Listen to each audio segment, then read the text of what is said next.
New York City and things I've experienced since I've been here, just over me making money online.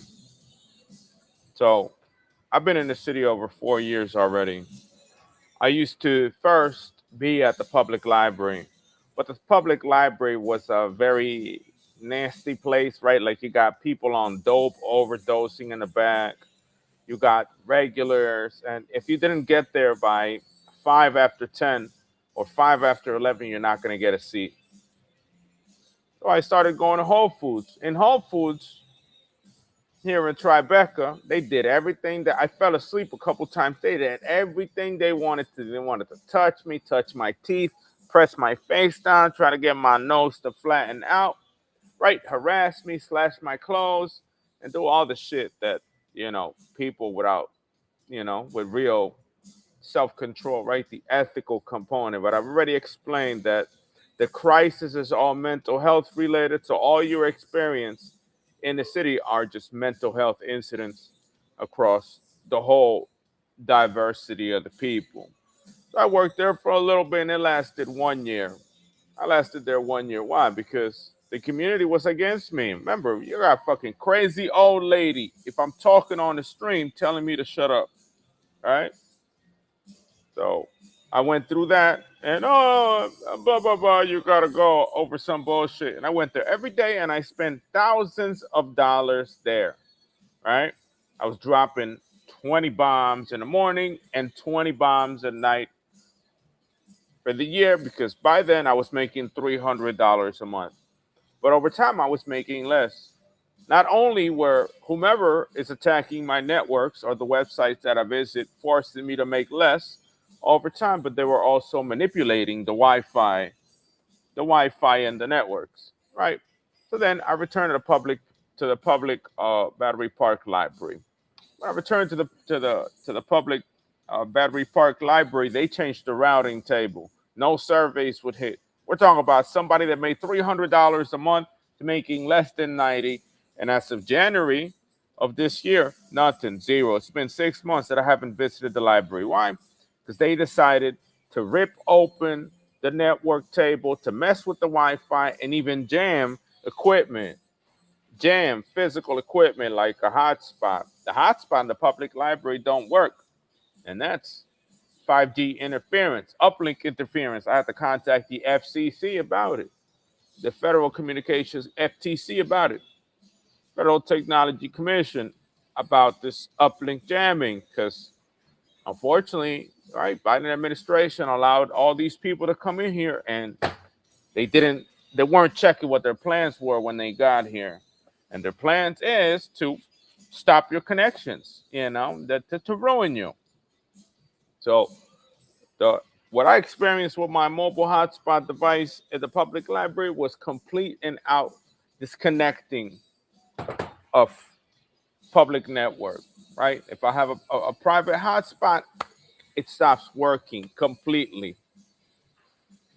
Nothing goes in or out until the person turns off the scanner or the scrambler, whatever's causing the interference is removed from the location. You can even use the hotspot outside of the library. Not recently, but I remember, must have been like 3 weeks ago, I tried using the hotspot closer to the library on the tables next to a Bluestone Lane, which is the coffee shop. Nothing, the same as in the library. Complete jamming. We're talking about jamming. Like you try, reset, turn on and off the modem, nothing. But if you get a little bit away from that cone of influence, right, from that sphere that they want to be jamming personal equipment to, it works across the street or closer to Three River, the door of Three River Terrace, compared to behind the library. So it's serious. I'm under attack. My communications is under attack, not only by people, but by actual hardware or technology looking to stop me from doing what I'm doing, right? The problem is the mental illness, right? I explained yesterday that contradictor, I explained yesterday as a doctor that there's a really tight knit the people that are contra narrative, right? They're against the narrative, or what's the term that I used yesterday? Give me a minute.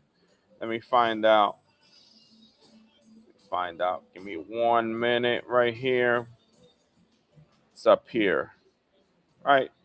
A contrarianism, right? What's happening here is liberalism, right? Liberalist people are against everything. They're contrarian, and if you tell them no, you are wrong, they go out and have a panic attack. So what's happening here is this contrarian nature is affecting everybody. And you guys know the video, yesterday's video about the child with his fingers in the mouth and the parents there doing nothing about it, you know? And that's in essence the level of the crisis that people are identifying on others, and it's the social ethical decline that's have happened in the city over the last decade. And public services, private places are not making it any easier for you to do what you have to do in the city, because even here where I'm at, which is Brookfield Place, at the food court, there is still network interference. Networks, both public and private, all of a sudden take a hit. Nothing works. So the level of interference is still there. Could be fraud. Could be real jamming equipment, right? Murder Inc. equipment, right? You know what Murder Inc. is, right? You got to jam. Right? Soldiers from the cartel have a little jammer on their shirt or uniform. When you turn that off, and there's no network communications for people to call for help or even contact anybody. And that's the only equipment aside physical, right? Physical barrier, right? Like thick cement walls, metal, other type of RF interference that create what I've identified on my mobile hotspot. So it is a fucking jammer. What they're using on me? It is a military style jammer. Why? Because they don't want me to make $2 a day. Because they're so preoccupied with keeping control of other people that everybody's ignoring the fact of what they did to the Wi-Fi, the public library. Right? Nobody cares. Everybody's poor. Nobody needs private routing. Nobody needs a good enough Wi-Fi to do to work or whatever. Everybody's just a drug addict playing video games on a computer, and you that need that shit, they're attacking what you need.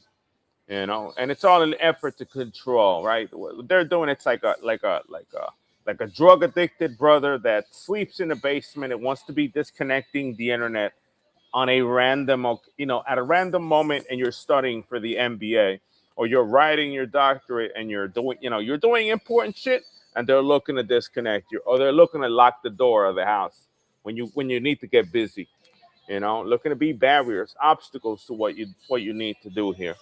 Oh, it's happening here. It continues to happen. I'm in the mall, right? I get to the mall every day at 7 o'clock, and the interferences still happen. The barriers to communication, the barriers to the hotspots still happen. At least once a week, 3 times a week, the network on both my hotspot or the public Wi-Fi here goes out. Nothing goes in, nothing goes out. And if I didn't have the modem, it would probably be real difficult for me to complete my job. And it's unfortunately the crisis level event in the city. These people have bad intentions. When they're looking to target what you're doing on the computer, when they're talking to each other, the sites you visited, oh, he's visiting GG, gaingg.com, or when they're looking at your screen from a distance and they're talking about it, it shows that, they're a little bit too deep in your information. They're a little bit too deep in your business. And that's in effect the problem here. Because if they didn't give a fuck about what I was doing, if they didn't give a fuck if I was making any money, if they didn't interfere with whatever the fuck I was doing on my day-to-day basis, no interference would happen. 7 years ago, when I was in a public library here in Battery Park, nobody gave a fuck how much money I make, and I was making hundreds every 10 days. A whole hundred. $10 a day every day. But now it's getting so small, right? I'm competing with these people. Network problems. The amount of time I could, apply to my work.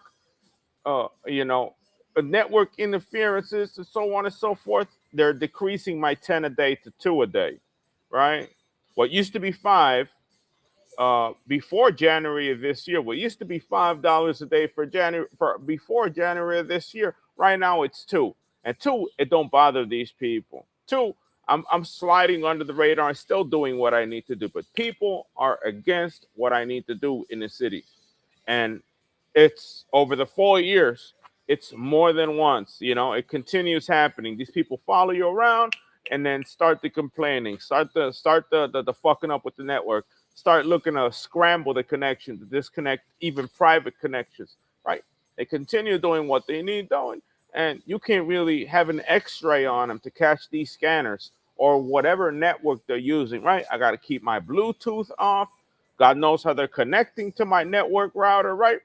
You don't know what the levels of fraud that they're engaging, and I'm just a target, right? Because I'm a doctor, because I got money, because I make money on the internet, and they're drug addicts. They have mental health problems. We're talking about people that make $600 a month $600 every 15 days, and are so balls deep in your life, they want to stop you from making them $2 a day.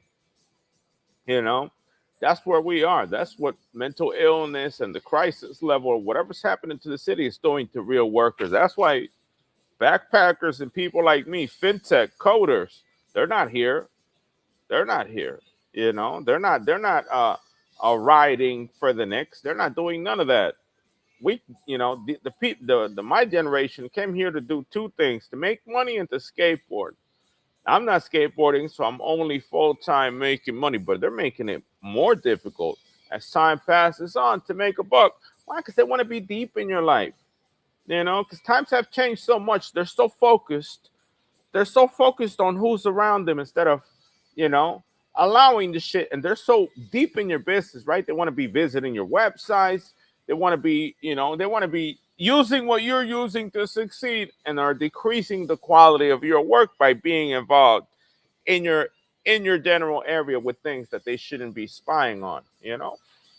So that's a message to the New York City community here on my stream. It's serious. Fraud is rampant. There's network communication jamming. At a weekly event, just goes poof, nothing here. No uplink, zero. All download, no uplink. Just disappears. You know, something is jamming. They're frauds. These people is bad people. These people is not good people. Like I said, the moral decline. All you get in the city is people that don't want to throw a punch, but they could get away with everything else. That it's not violence. Nobody's looking at what they're doing, as long as they're not, you know, into violence. As long as they're not into violence, NYPD, public library, they don't give a fuck. They'll target me until I leave. And after I leave, they'll likely follow me to wherever the fuck I'm going, which is the worst part. If I were to go over there, you best bet these people's going to be on the train following me around.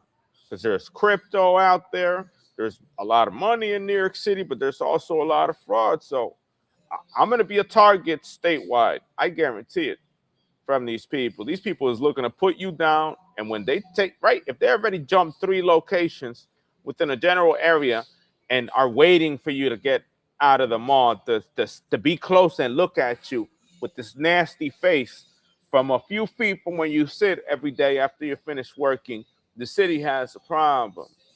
And until these people start minding their own fucking business, right? Until they really start minding their own fucking business, everybody must be responsible for what they do, and what they're supposed to be doing, instead of focusing on looking to ruin other people. But that's how it is, Bobby. That's what happens when there's a real mental collapse, when there's a real social ethical collapse, as it is evident in the city. We're talking about retarded shit. They're doing retarded shit to people, and nobody's correcting them.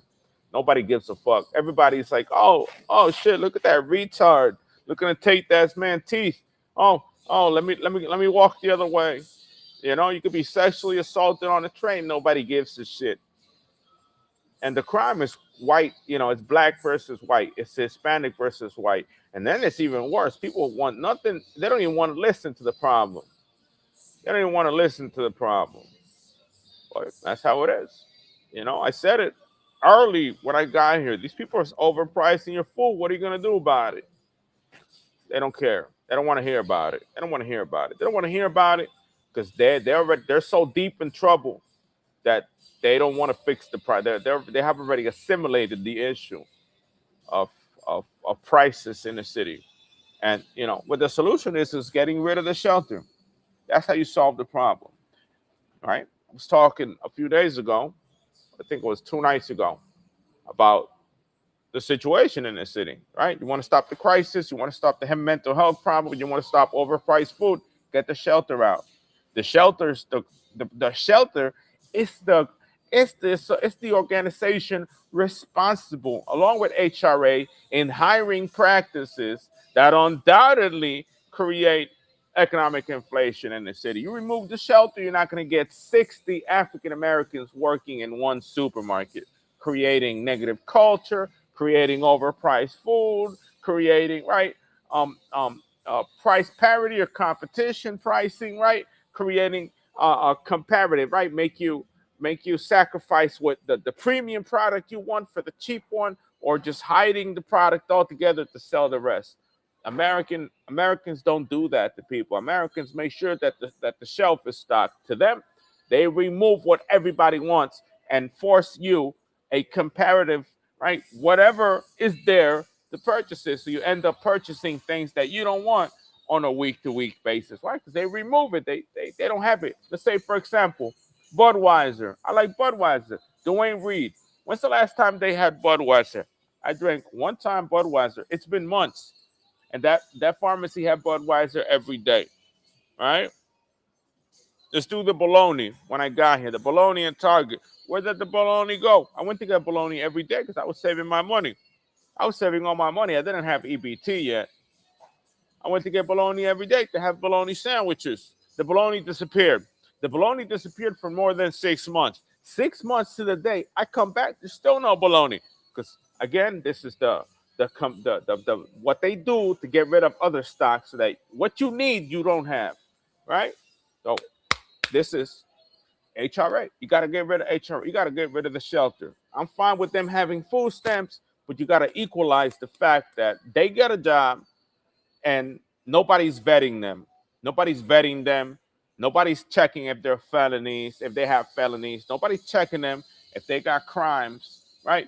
And when you remove the shelter, you remove the green ticket, the pink ticket that gives them a job at these locations, because HRA and the shelter system have this career connect system in which people from the shelter get a little, the ones that want to be able-bodied working adults, give them a little ticket. So you go to the restaurant and see if they want to get a job.